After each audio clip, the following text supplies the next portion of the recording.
नमस्कार। ये अगला वीडियो हमारा क्लास 10th के लिए है, जिसमें हमने आज का जो टॉपिक डाला है वो है शब्द विचार।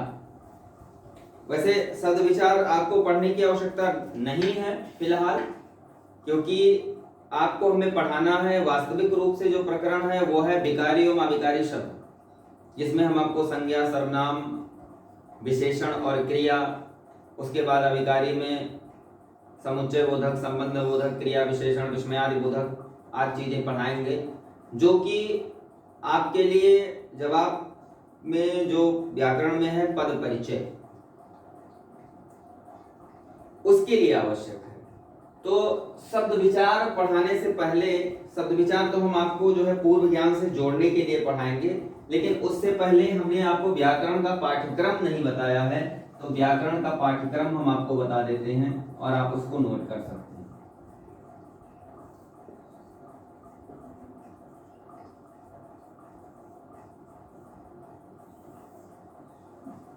आपके 10th के व्याकरण में यानी कक्षा 10 के व्याकरण में जो प्रमुख पाठ्यक्रम है आपका, वो पहला है आपको रस पढ़ाया जाएगा। दूसरा जो है आपको रचना के आधार पर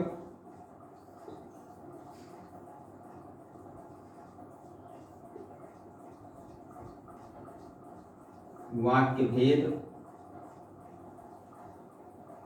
जिसमें आप जानते हैं आपका सरल वाक्य, संयुक्त वाक्य और मिश्रित वाक्य आप पढ़ेंगे।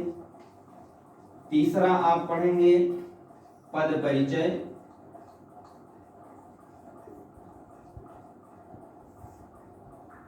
और चौथा आप पढ़ेंगे निबंध। पांचवा आप पढ़ेंगे पत्र, जिसमें औपचारिक एवं अनौपचारिक दोनों प्रकार के पत्र रहेंगे। और छठा टॉपिक आपका है विज्ञापन। अच्छा, इसके साथ साथ जो है इस बार आपके उसमें आपठित गद्यांश तो आता ही है, वो तो कंफर्म ही है। यही आपका व्याकरण का जो है वो मेन टॉपिक है यानी पाठ्यक्रम है, जिसमें हमें आपको रस पढ़ाना है, रचना के आधार पर वाक्य भेद पढ़ाना है, पद परिचय पढ़ाना है, निबंध पढ़ाना है, पत्र पढ़ाना है और विज्ञापन पढ़ाना है। आज की जो टॉपिक हमने आपके लिए निर्धारित की है वो टॉपिक आपका आपके पाठ्यक्रम के तीसरे टॉपिक यानी पद परिचय से ही संबंधित है। ठीक, खासकर हम आपको वो जानकारियां अभी दे रहे हैं जो आप पहले से जानकारी ले चुके हैं। जैसे आप अभी रस के बारे में अनभिज्ञ हैं, कुछ लोग ये समझ में नहीं आ रहा होगा कि रस क्या है, तो रस आपको हम पढ़ाएंगे आपके समक्ष ही। उससे पहले हम आपको पद परिचय और रचना के आधार पर वाक्य भेद भी पढ़ाएंगे, निबंध और पत्र के बारे में बताएंगे। पद परिचय से संबंधित जो चीजें हम पढ़ते हैं वो आपको हम बताने का प्रयास कर रहे हैं, और उसी के क्रम में हमने शब्द विचार टॉपिक लिखा है। इसको आप चाहें तो नोट कर सकते हैं, आपका पाठ्यक्रम है। उस दिन हम पाठ्यक्रम बता रहे थे वीडियोस में, तो उसमें छूट गया था, इसलिए हमने आज आपको लिखवा दिया है। अब चर्चा करें कि शब्द विचार, तो सबसे पहले हम शब्द की परिभाषा जानेंगे कि शब्द किसे कहते हैं। शब्द की परिभाषा है कि वर्णों के सार्थक समूह को शब्द कहते हैं।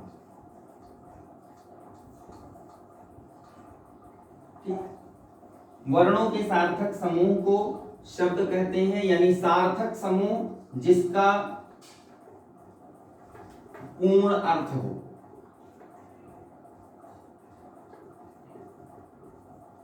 उसे ही शब्द कहा जा सकता है। यानी जिसका पूर्ण अर्थ हो, वह शब्द जिसका पूर्ण अर्थ हो वही शब्द कहलाता है। और वो शब्द बनता कैसे है? वर्णों के मेल से बनता है। वर्ण मतलब अक्षर, अक्षरों के या वर्णों के मेल से बनता है और पूर्णतया अर्थ प्रकट करता है, वही शब्द कहलाता है। अब बात चर्चा की जाए कि शब्द और पद, शब्द और पद दोनों हैं एक ही, लेकिन होता क्या है कि प्रयुक्त अलग अलग तरीके से होते हैं। शब्द के बारे में कहा जाता है कि जब तक कोई भी शब्द किसी वाक्य में प्रयुक्त नहीं होता, किसी वाक्य में यानी किसी सेंटेंस में प्रयुक्त नहीं होता और पूर्णतया स्वतंत्र होता है, तो वो शब्द होता है। जब तक किसी वाक्य में प्रयुक्त न हो और पूर्ण रूप से स्वतंत्र हो, शब्द भंडार में हो, तब तक वह शब्द होता है। और जब वही शब्द किसी वाक्य में प्रयुक्त होता है, वाक्य में प्रयुक्त हो या वाक्य में प्रयोग किया जाए और व्याकरणिक नियमों से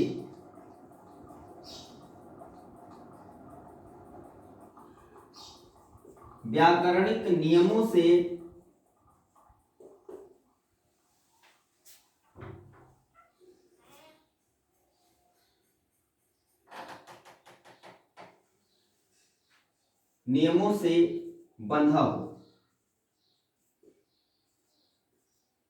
तो वो पद कहलाता है।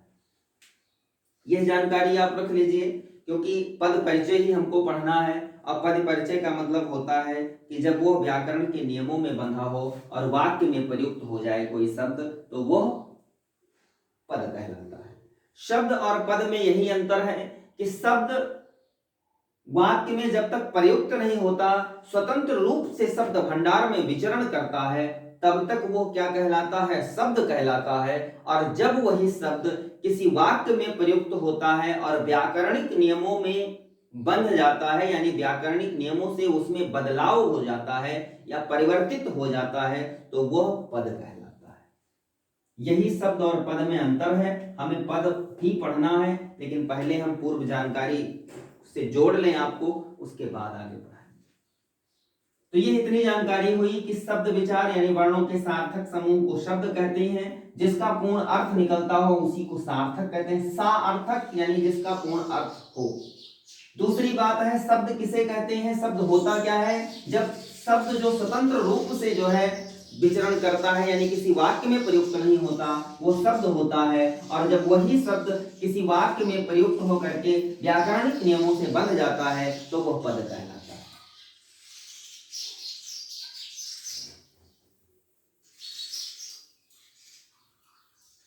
अब बात करते हैं कि शब्द के भेद कितने हैं।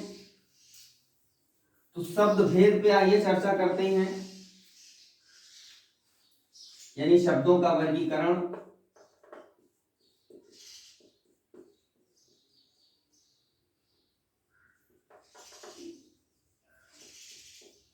पहला है उत्पत्ति, स्रोत या इतिहास के आधार पर।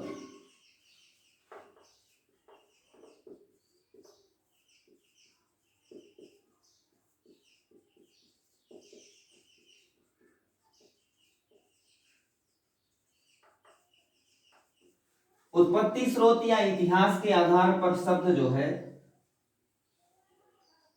वो कितने प्रकार के होते हैं।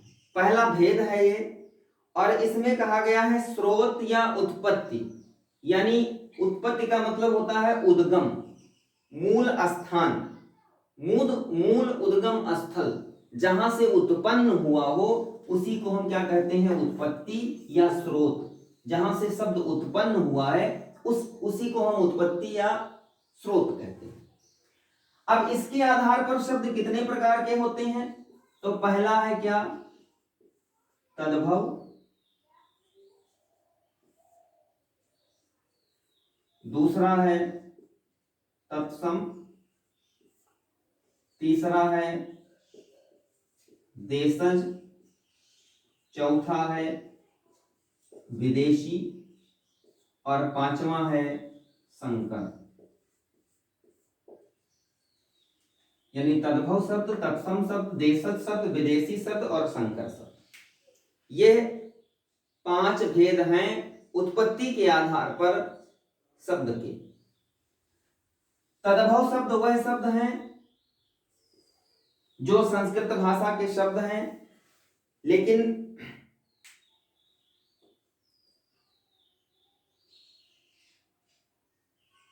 रूप परिवर्तन होने के कारण वो हिंदी भाषा में प्रयुक्त होते हैं। तत् और भव, अगर इसका हम शब्द विच्छेद करें तो बनेगा तत् धन भव, और तत् धन भव का मतलब होता है उससे उत्पन्न,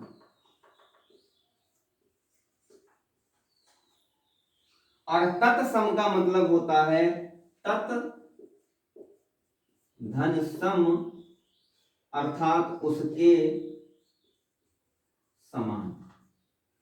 तत्सम से ही तद्भव शब्द की उत्पत्ति हुई है। तत्सम शब्द का जो जन्म माना जाता है वो संस्कृत से माना जाता है, और तद्भव शब्द जो है वो संस्कृत भाषा से जो रूप परिवर्तन के साथ बने हुए हैं। जैसे रूप परिवर्तन होता कैसे था, हम आपको एक छोटा सा उदाहरण दें कि कैसे तद्भव से, तत्सम से तद्भव शब्द बनते थे। तो एक आप अक्सर हम लोग प्रयोग करते हैं दुग्ध,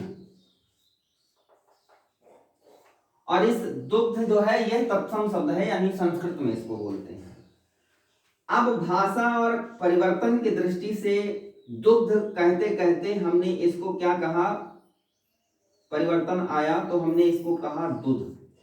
ये भाषा का अपमार्जन ऐसे हुआ, यानी ऐसे भाषा परिवर्तित हुई, और परिवर्तित होते होते ये तद्भव में आ गई। अब दूध, पहले हमने आधा गा जो था उसको हटाया और दूध कहने लगे। अब दूध कहने की प्रक्रिया बहुत अच्छी नहीं पड़ रही थी, फिर हमने क्या किया कि ऊ की मात्रा को, बड़ा ऊ की मात्रा लगाया और दूध कह। जैसे हिंदी, सिंधु, हिंद, और उसके बाद में फिर हिंदी बना, यानी फारसी भाषा कारक प्रत्यय ई लग करके हिंदी बना, जबकि शुद्ध शब्द हिंद था, और हिंद में ई प्रत्यय, फारसी भाषा का कारक प्रत्यय ई लग करके हिंदी बन गया। ऐसे ही भाषा का अपमार्जन होता था, ऐसे ही भाषा परिवर्तित होती थी। तो ये तद्भव है, ये तत्सम है। देशज शब्द यानी वह शब्द जो हमारे देश में सामान्य बोलचाल की भाषा में प्रयुक्त होते हैं, उन्हें देशज शब्द कहते हैं। जो ग्रामीण भाषा होती है या क्षेत्र की जो बोली होती है उसे हम देशज शब्द कहते हैं। उसके प्रभाव से जो विकसित होते हैं उन्हें देशज शब्द कहा जाता है। विदेशी शब्द वह शब्द जो विदेशों से आकर के हमारे हिंदी भाषा में आराम से, धड़ल्ले से प्रयुक्त होते हैं, उन्हें विदेशी शब्द कहते हैं। उसके बाद है संकर शब्द, यानी जो दो भाषाओं के मेल से बने हुए, जैसे देशज शब्द और विदेशी शब्द मिला करके बन जाए, या तद्भव और तत्सम मिला करके बन जाए, या तद्भव और विदेशी मिला करके बन जाए, उन्हें हम क्या कहते हैं, संकर शब्द कहते हैं। संकर का मतलब आप जानते होंगे, जिसे हाइब्रिड बोलते हैं। तो यह जो है पहला हमारा है उत्पत्ति, स्रोत या इतिहास के आधार पर, यानी उत्पत्ति, स्रोत या इतिहास के आधार पर तद्भव, तत्सम, देशज, विदेशी और संकर, यानी 5 भागों में शब्द को विभक्त किया गया। अब दूसरा जो शब्द का वर्गीकरण है, आइए उसको जानते हैं।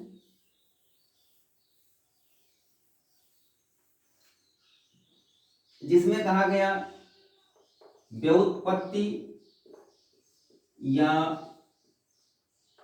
रचना के आधार पर। तो व्युत्पत्ति या रचना के आधार पर, रचना मतलब कैसे बना, किस प्रकार बना, या किसी शब्द की संरचना कैसे हुई, इस आधार पर शब्द को 3 भागों में बांटा गया है। पहला है रूढ़ शब्द, दूसरा है यौगिक,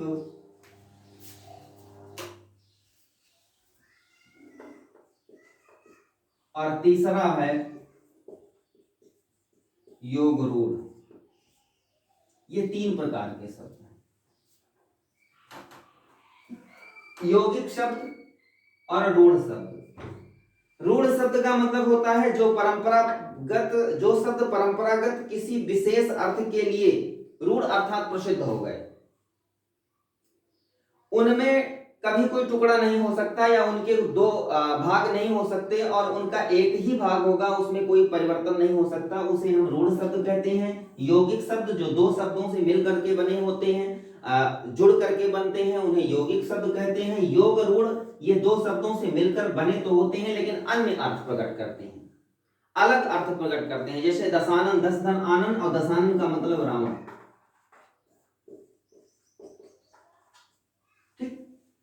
तो ये भी आप जान गए कि रचना के आधार पर, व्युत्पत्ति के आधार पर शब्द कितने प्रकार के होते हैं, 3 प्रकार के होते हैं, रूढ़, यौगिक और योग रूढ़। अब आते हैं तीसरा,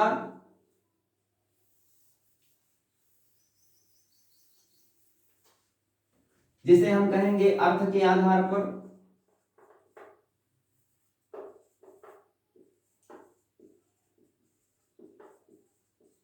तो अर्थ के आधार पर शब्द दो प्रकार के होते हैं, पहला होता है सार्थक और दूसरा होता है निरर्थक।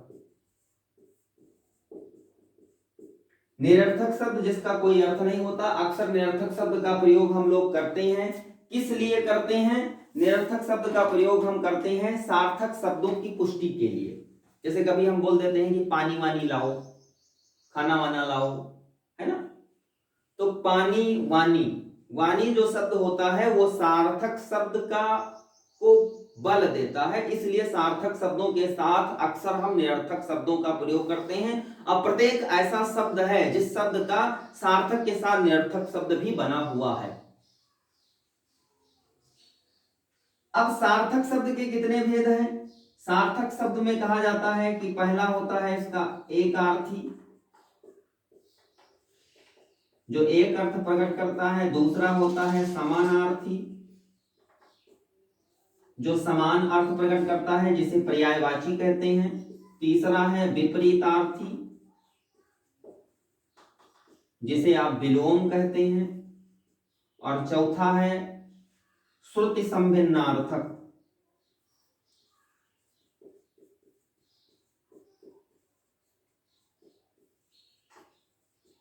यानी सुनने में तो समान लगे लेकिन अर्थ जो है उसके अलग अलग,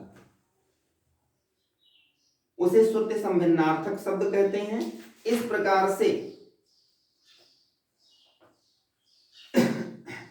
एकार्थी, समानार्थी या जिसे अनेकार्थी हम भी कहते हैं, और विपरीतार्थी और श्रुति संभिन्नार्थक। एक समानार्थी हमने लिखा, एक है अनेकार्थी, पांचवा जो भेद है अनेकार्थी,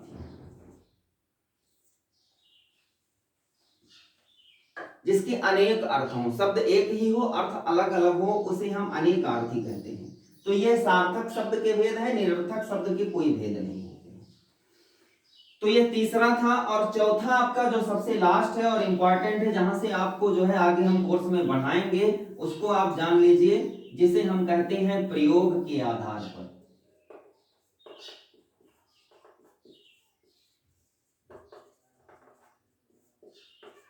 प्रयोग के आधार पर शब्द दो प्रकार से होते हैं, पहला जिसे हम कहते हैं विकारी शब्द और दूसरा जिसे हम कहते हैं अविकारी शब्द।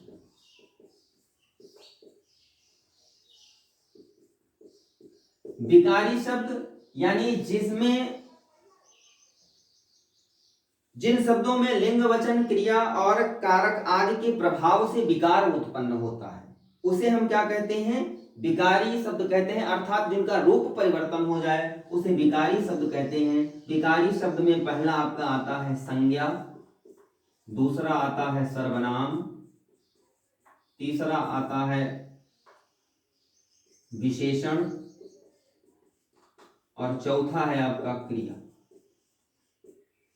ये हमको पढ़ना है, संज्ञा, सर्वनाम, विशेषण और क्रिया। अविकारी शब्द जिन पर, यानी जिन शब्दों पर लिंग वचन कारक विभक्ति आदि का कोई प्रभाव नहीं पड़ता, जैसे कि तैसे ही शब्द में यानी वाक्य में प्रयुक्त हो जाते हैं, उन्हें हम अविकारी शब्द कहते हैं। जिसमें पहला आपका है क्रिया विशेषण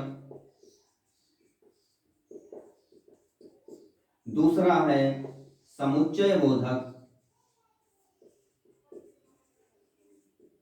तीसरा है संबंध बोधक,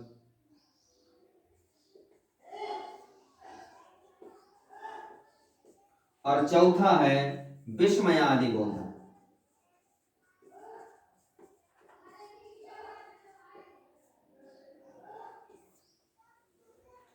अब यह था शब्दों का वर्गीकरण यानी शब्द विचार। अब इसमें हमें विकारी शब्द सबसे पहले पढ़ना है, यानी हम संज्ञा, सर्वनाम, विशेषण और क्रिया पढ़ेंगे, और उसके बाद अविकारी शब्द पढ़ेंगे जो हमारे पद परिचय में जो है काफी सहायक सिद्ध होंगे, और इन्हीं से जो है पद परिचय जो है आता है।